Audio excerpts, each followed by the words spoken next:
Wow! 38 years na pala ang Jesus is Lord Church or JIL Worldwide dito po sa darating na October 28 sa Quirino Grandstand, Luneta, Rizal Park.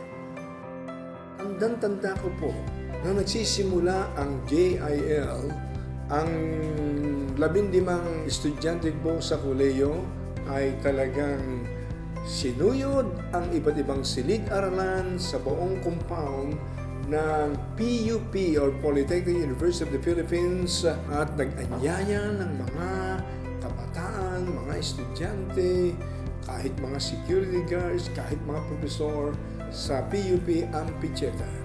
At doon po dinaos ang pag-aaral ng salita ng Diyos. Iba-ibang klase ng healings, miracles ang ipinakita ng Panginoon. Na bagong buhay ng mga estudyante dahil lugmok sa ilang mga bisyo. Mga may sakit, may karamdaman, nagsigaling. Mga problema may bigat sa pamilya at problema sa kabuhayan na bigyan ng kalutasan.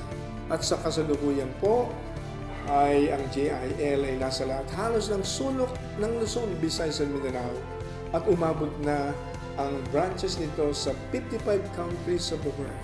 Mga minamahal, sa darating pong October 28, kung saan ipagdiriwang natin ang pasasalamat, tunay na maranasan natin ang kadakilaan ng Diyos. Lahat po ay aming inaanyayahan.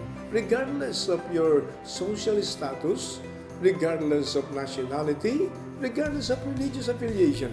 Sapagkat ang JIL po ay hindi nagtataas ng anumang relihiyon. Ang itinataas lamang ito si Jesus. Kung papaanong sinabi ng John 12 verse 32, Jesus said, I will be lifted up from the earth. I will draw all men unto me. Mga minamahal, magkita-kita tayo. Right there sa Quirino Grandstand, Luneta, Rizal Park, Manila, Philippines. To God be the glory and good day.